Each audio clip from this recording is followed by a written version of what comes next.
오늘은 필로갈리아 제6강으로서 정념과 지성에 대해서 말씀드리겠습니다. 첫 번째, 지성은 마음이다. 두 번째, 정념에 관하여.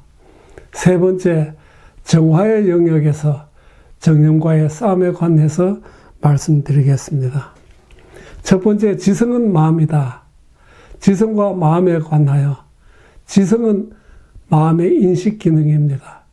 마음은 대상이 나타날 때야 비로소 작동합니다. 이 말은 대상이 없을 때는 마음이 작동하지 않는다는 말입니다.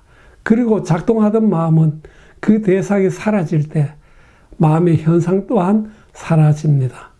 마음의 작용은 대상을 느끼고 상을 짓고 결의하고 식별합니다. 마음에 또 다른 기능이 있는데 바로 기억이라는 것입니다. 지성은 현재 대상을 인식하고 인식한 것을 마음에 담습니다. 이 과정을 자세히 살펴보면 지성이 현재 대상을 감수한 것을 마음에 담겨있던 기억일, 편리상 기억일이라고 하겠습니다. 기억일과 연합하여 그것에 대한 상을 짓고 결의하고 식별합니다. 이러한 과정으로 의식한 것을 새로운 기억, 그러니까 기억이가 되겠죠. 기억이로 기억에 담아두고 그것으로서 태도를 형성하고 행동하게 만듭니다. 그러니까 기억이는 업데이트된 기억일이 되겠습니다. 기억이는 업데이트 되었지만 선순환과 악순환 여부에 따라서 더 선하게도 또는 더 악하게 된 것입니다. 이 과정에서 기억이 얼마나 중요한 것인지 우리는 눈치챌 수 있겠습니다. 간단히 말하자면 기억은 잠재기억과 작용기억으로 나눕니다.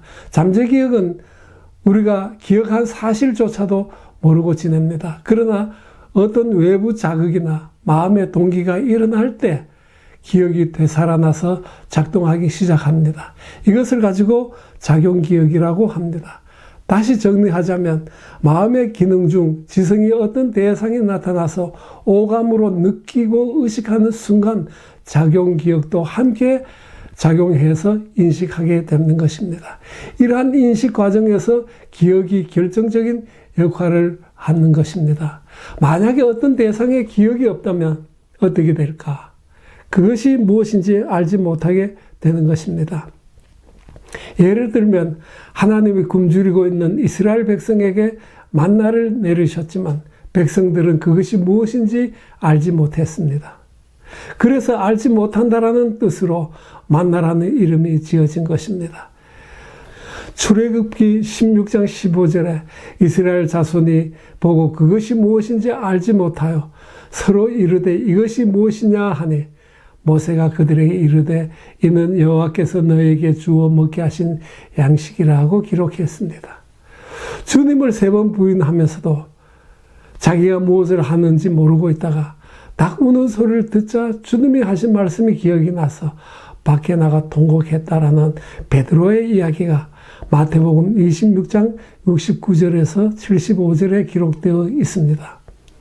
엠마오로 내려가던 두 제자는 부활하신 예수님과 동행하지만 알아보지 못하다가 저녁이 되어서 떡을 떼어 그들에게 주실 때 마지막 만찬 때 하셨던 말이 기억이 나면서 비로소 주님을 알게 되었습니다. 우리는 성만찬 때 그리고 먹고 마실 때마다 주님을 기억해야 합니다. 왜냐하면 오늘을 사는 우리에게도 같은 당부를 하시고 계시기 때문입니다. 이 기억은 죄인이 회심하여 주님께로 회개하는 동인이 되는 것입니다. 보통 이러한 인식 과정이 너무 빨라서 우리는 지나쳐 버립니다. 그러나 자신의 행동을 세밀히 분석하고 잘못된 행동 요인을 찾아서 그것을 회개하는 삶을 사는 수도사들에게는 이러한 과정을 세밀히 해부하고 살펴보는 일이 매우 중요합니다. 수도사들뿐만 아니라 신실히 신앙생활을 하겠다라는 우리들도 마찬가지입니다.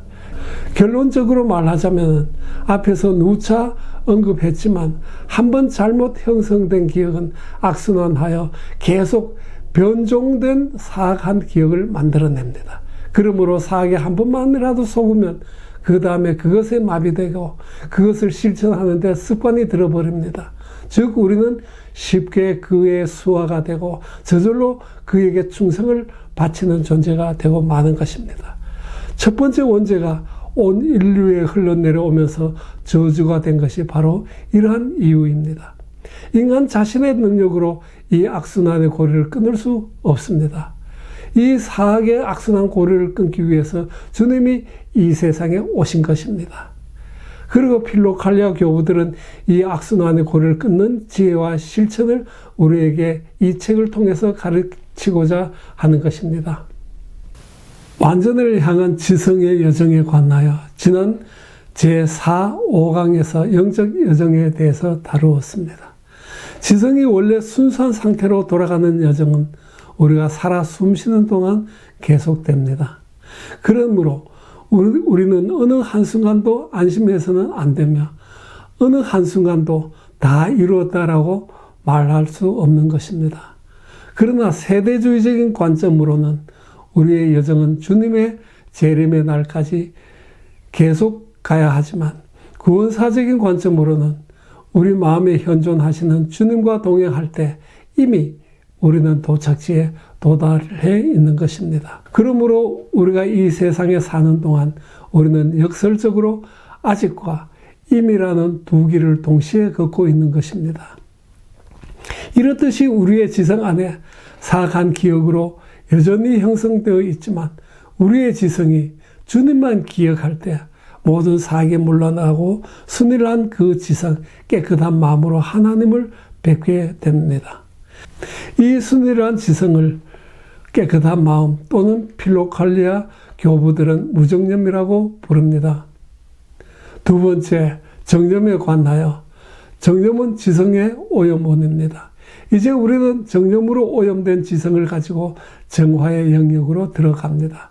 그동안 배우고 익힌 성경에 대한 지식, 교리, 신앙생활 중에 체험해서 아는 것 등은 이 영역에서 힘을 쓰지 못하고 번번이 무너져 버립니다.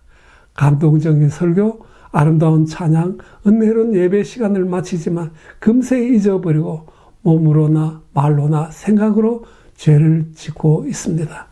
지성의 오염원은 기억이 몸에 확립하지 못하게 합니다. 그로 인해서 전인이라는 시스템의 장애가 발생한 것입니다.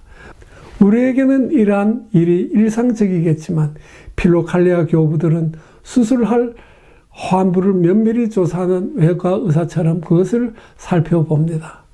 아는 것과 실천이 조화를 이루지 못한 것을 기억 불확립 상태라고 합니다. 이미 필로칼리아 교부들은 현대 정신의학에서 말하는 바 정신신체적 증후군에 대해서 언급하고 있습니다. 이것은 정신과 육체가 밀접하게 연동하지 못해서 나타나는 증세로서 그것은 기억을 육신에 확립시킴으로써 치료할 수 있다라는 것입니다.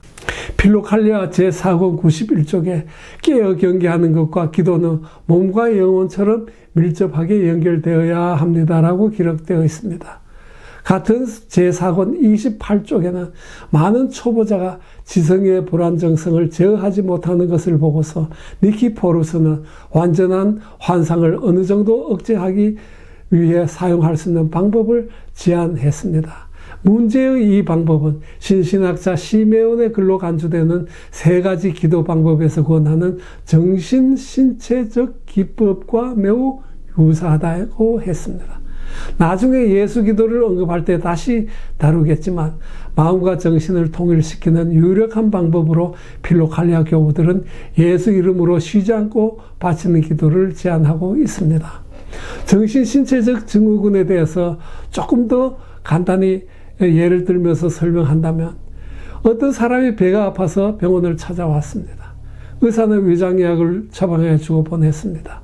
그런데 어떤 며칠이 안 돼서 같은 증세를 호소하며 다시 병원을 찾아왔습니다. 같은 약을 처방해 주었지만 회복되는 기세가 보이지 않았습니다.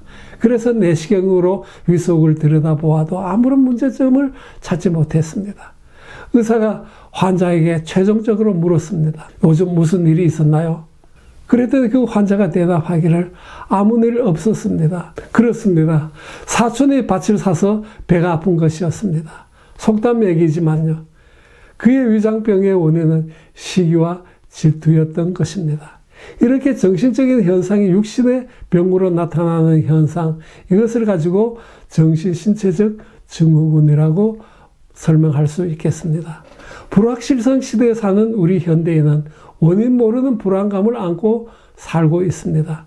그 불안감을 벗어나기 위해서 스포츠, 등산, 레저 활동 등을 하거나 술을 마시거나 마취제나 마약을 하거나 도박하거나 심리치료사를 찾아가거나 종교에 몰두하기도 합니다. 필로칼리아 교부들은 이를 지성의 불안정, 몸과 영혼이 밀접하게 일치하지 않는 상태에서 오는 기억의 불확립 상태라고 말하고 있습니다. 기억 불확립은 정념에서 비롯됩니다. 우리는 알고 있지만 순간순간 방심해서 다른 데 정신을 쏟을 때가 흔히 있습니다. 소매치기를 당한 적이 있습니다.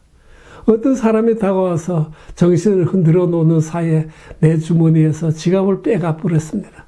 보통 단독으로 소매치기 하는 경우도 있지만 조직을 갖춘 소매치기단은 정신을 빼는 사람, 주머니에서 지갑을 빼는 사람, 그것을 바통받아서 현장에서 재빨리 도망치는 사람 등 이렇게 세 사람이 한 조로 움직인다고 합니다.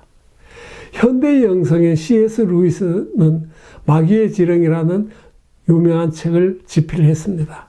그 책에서 사탄은 마귀의 역할을 담당하는 그의 조카 웜우드에게 기독교인이 좋아하는 것을 제공해 주면서 영혼을 파멸시키라는 지령을 내리는 그러한 이야기가 가득한 책입니다.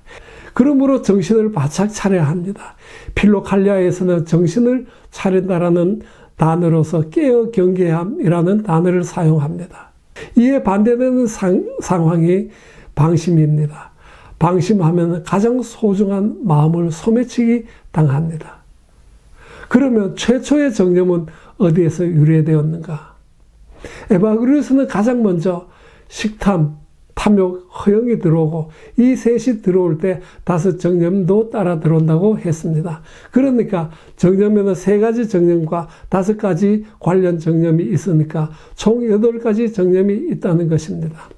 필로칼리아 제1권 42쪽에 수덕 생활을 실천하는 사람을 최전방에서 공격하는 마귀들의 집단이 셋입니다. 탐식의 욕구를 부추기는 마귀들, 탐욕적인 생각을 선동하는 마귀들, 그리고 사람들로부터의 존경을 추구하도록 선동하는 마귀들입니다. 다른 마귀들은 뒤따라오면서 이미 이 세 집단의 마귀들에게 상처를 입은 사람들을 공격합니다라고 에바그리우스는 정립했습니다. 정념에 관하여 정립한 사람은 에바그리우스와 요한 카시아누스입니다. 이들에 대해서는 나중에 상세히 다루겠습니다. 여기서 에바그리우스가 주장하는 바 주된 세 정념이 인류에게 들어온 것은 창세기 3장의 선악과 사건이라고 합니다. 사탄의 화신인 뱀과 인간이 대화를 시작하면서 사계의 역사가 시작되었던 것입니다. 뱀은 금단의 열매가 먹음직하고 보암직하고 탐스럽게 느끼도록 한 다음에 인간의 감각을 속이고 결국 따먹도록 했습니다. 창세기 3장 6절에 여자가 그 나무를 본즉 먹음직도 하고 보암직도 하고 지혜롭게 할 만큼 탐스럽기도 한 나무인지라라고 기록되어 있습니다. 이것이 근본이 되는 3가지 시험입니다. 이 시험은 그때 그것으로서 끝나는 것이 아니고 40일 동안 금식하시는 예수님에게도 같은 시험을 했습니다. 마태복음 4장 3절로부터 9절까지 요약해서 읽어드린다면 시험하는 자가 예수께 나와서 이르되 내가 만일 하나님의 아들이어든 명하여 이 돌들로 떡덩이가 되게 하라. 이에 마귀가 예수를 거룩한 성으로 데려다가 성전 꼭대기에 세우고 이르되 내가 만일 하나님의 아들이어든 뛰어내리라. 마귀가 또 그를 데리고 지극히 높은 산으로 가서 천하 만국과 영광을 보여 이르되 만일 내게 엎드려 경배하면 이 모든 것을 내게 주리라고 기록되어 있습니다. 이 사건을 에바그리우스는 이렇게 해석합니다. 그는 처음에는 주님에게 돌을 떡으로 변화시키라고 권했고, 다음에는 만일 자기 앞에 엎드려 경배하면 온 세상을 주겠다고 약속했고, 마지막으로 주님이 그의 말을 듣는다면 성전 꼭대기에서 뛰어내려도 상처 입지 않고 영광을 받을 것이라고 말했습니다. 그러나 주님은 이러한 시험에 넘어가지 않고 마귀에게 물러가라고 명하셨습니다. 주님은 우리가 이 세 가지 생각을 멸시하고 거부하지 않는 한 마귀를 쫓아낼 수 없다고 가르치십니다. 라고 필로칼리아 제1권 42쪽에서 43쪽에 기록되어 있습니다. 사도 요한은 오늘을 사는 우리에게 이 세 가지 시험을 이렇게 정리했습니다. 요한1서 2장 16절에 이는 세상에 있는 모든 것이 육신의 정욕과 안목의 정욕과 이생의 자랑이니 다 아버지께로 온 것이 아니요 세상으로부터 온 것이라고 기록했습니다. 주님은 이러한 사간 생각을 우리들이 잠든 사이에, 즉 방심한 사이에 마음의 원수가 와서 뿌려놓았다고 했습니다. 마태복음 12장 25절에 사람들이 잘 때에 그 원수가 와서 곡식 가운데 가라지를 덧뿌리고 갔더니라고 했습니다. 필로칼리아 교부들은 여기에서 가라지를 정념, 사간 생각이라고 해석하고 있습니다. 가라지는 밀과 비슷하게 생겼지만 밀이 아닙니다. 이것을 우리말로 사입이라고 합니다. 비슷하지만 같지 않다라는 뜻입니다. 마귀는 비슷하지만 같지 않은 것으로 우리를 시험합니다. 그러므로 우리는 깨어 있어야 하며 사이비를 분별하는 지혜가 필요합니다.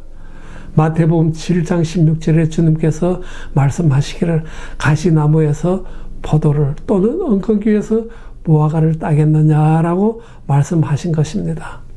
네 번째, 정념의 변화무성함에 관하여. 정념은 움직입니다. 마치 사람 움직이는 생물체와 같습니다. 그의 움직임과 변장술은 생각만큼이나 빠릅니다. 그래서 교부들은 정념을 생각들이라고 부르며 또는 마귀라고 부릅니다. 사막 교부들의 금원이나 이 필로칼리아에서 마귀라는 것은 어쩌면은 우리가 사악에 물든 정념에 물든 우리의 정신이라고 생각해도 다르지 않을 것입니다. 필로칼리아 제1권 42쪽에 탐식 때문에 실족하지 않는 사람은 부정의 마귀에게 굴복하지 않습니다. 먹을 것이나 재산 또는 사람들의 존경을 받기 위해서 싸우지 않는 한 노염이 일어나지 않습니다. 이런 것들을 박탈당했을 때 고통을 느끼는 사람은 낙담의 마귀를 피할 수 없습니다. 또 모든 악의 근원인 탐욕을 추방하지 않는 한 마귀의 첫 자손인 교만을 피할 수 없습니다. 에바그루스의 이 한 단락의 표현은 단순해 보이지만 그렇지 않습니다. 8가지 정념에 대해서 극도로 함축한 표현입니다.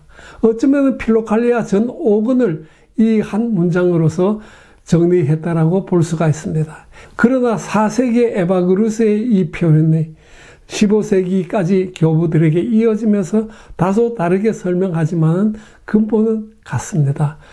에바그리우스는 이러한 정념들은 지성이 감각적 대상에 대해 형성한 개념 또는 형태라고 합니다. 여기서 형태를 나눈 한자로 상이라고 표현했습니다. 이 상자는 서로 상자라는 의미가 되기도 하지만은 표상할 때 이미지, 영어로 이미지라고 할 때 상으로도 쓰이고 있습니다.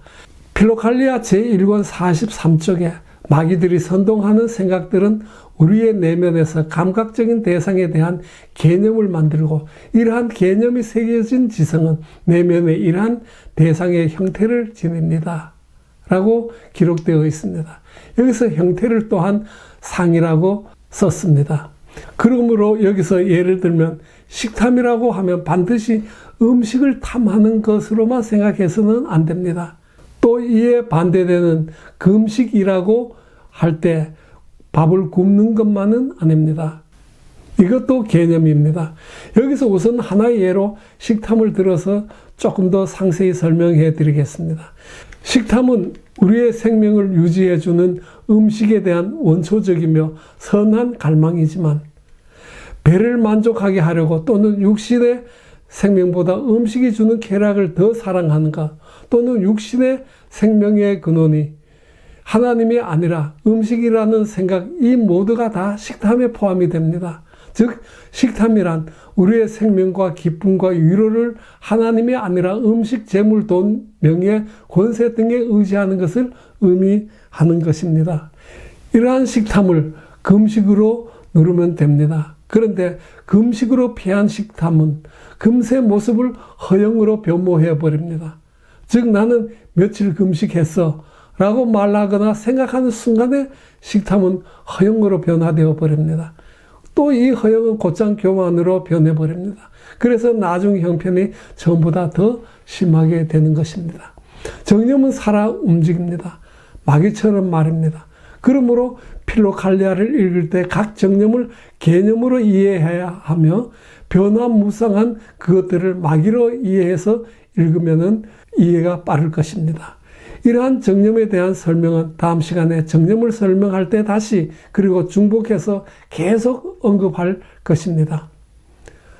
다섯 번째, 정념과 영혼의 새 능력에 관하여 앞에서 설명했듯이 이러한 개념은 지성이 만들어내는 것입니다. 필로칼리아 제1권 43쪽에 에바그리우스는 지성은 본질적으로 활동에 의해 과거의 사건에 대한 이미지를 형성합니다. 그러나 자연에 어긋나는 노예입니다. 욕구를 만들어내는 생각들은 마귀가 이야기하는 것입니다. 라고 했습니다.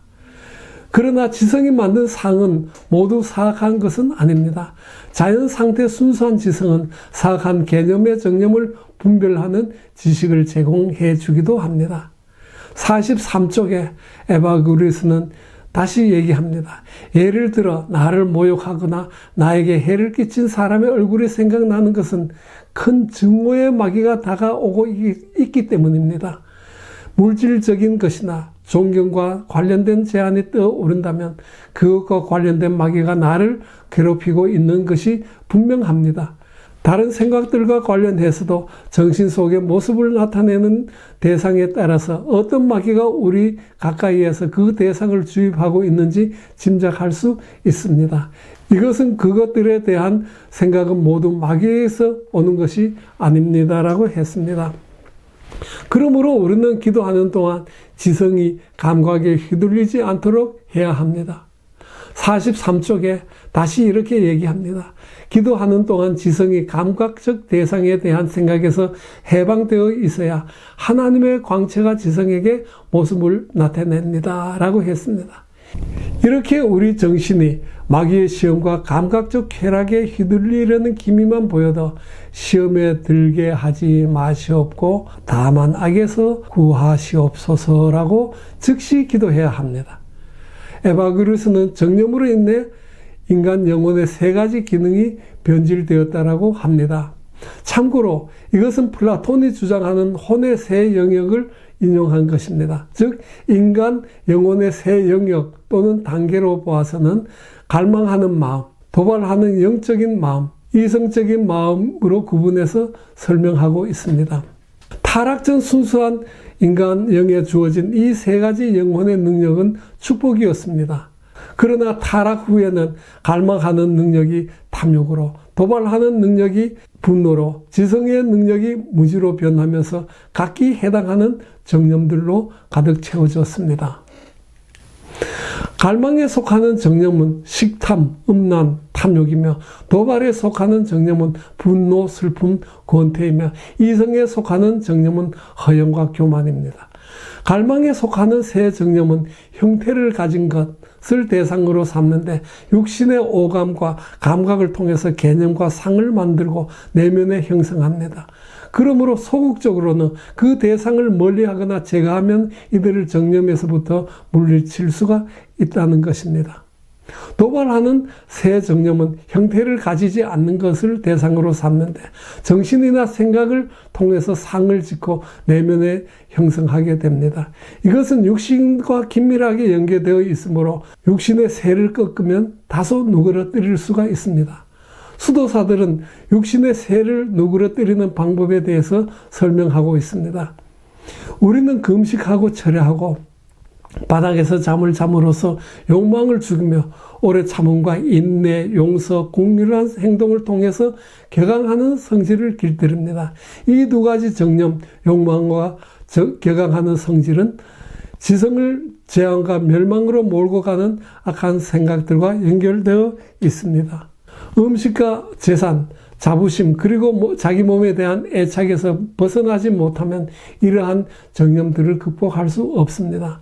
왜냐하면 종종 마귀들은 몸을 통해서 우리를 공격하기 때문입니다. 그러므로 바다를 항해하다가 거센 바람과 파도 때문에 위험에 처한 사람들이 배에 실은 물건들을 내던져 버리듯이 우리도 그렇게 해야 합니다라고 필로칼리아 44쪽의 에바그리스는 기록해 놓았습니다. 지금까지 정념에 대한 설명을 도표로 그린다면 8정념은 왼쪽에 있습니다. 아래서부터 위로 식탐, 음란, 탐욕. 이것은 영혼의 세 영역 탐욕에 속하는 것이고, 분노, 슬픔, 권태는 영혼의 세 영역 중 도발에 속하는 것이고, 허용과 교만은 영혼의 세 영역 중 이성에 속하는 것입니다. 이 도표를 필로칼리아에 나타난 영적 여정이라는 도표, 확장이라는 것에 넣으면 이렇게 됩니다. 그동안 저의 강의에서 출발의 동의는 믿음과 두려움으로 채워넣습니다. 그리고 출발하기 이전에 정화의 단계에 들어가기 이전에 그 단계에서는 그 지성에 대한 것을 설명했습니다. 그리고 이번 강의에서는 정화의 단계에서는 8정념을 표현했고 그 다음에 탐욕과 도발과 이성이라는 영혼의 세 영역과 연계시켜서 표현한 그림이 되겠습니다. 앞으로 강의를 계속하면서 이 도표가 가득 채워질 것입니다. 세 번째, 정화의 영역에서 정념과의 싸움입니다. 정화의 영역은 영적 전쟁터입니다. 사막의 수도사들은 스스로 고행 금욕의 삶을 선택한 사람들입니다. 그러나 오늘날 우리는 그들을 육신을 괴롭히는 고행주의자라고 여기서는 안 될 일입니다. 그들이 싸우는 상대는 자신의 혈과 육신이 아니라 공중의 권세들과 사악과의 전쟁입니다. 에베소서 6장 12절에 이렇게 기록되어 있습니다. 우리의 씨름은 혈과 육을 상대한 것이 아니요 통치자들과 권세자들과 이 어둠의 세상 주관자들과 하늘에 있는 악의 영들을 상대함이니라고 했습니다. 이 전장에서 승리하기 위해서 정념이 일어나는 규칙과 그들의 역할을 숙지해야 합니다. 그리고 하나님이 주시는 병기를 다루는 방법과 그 지혜를 알아야 합니다. 디모데 후서 2장 5절에 경기하는 자가 법대로 경기하지 아니하면 승리자의 관을 얻지 못할 것이며 라고 기록했습니다. 다음 시간은 각 정념을 다루면서 그것과의 싸움의 현장으로 안내하겠습니다.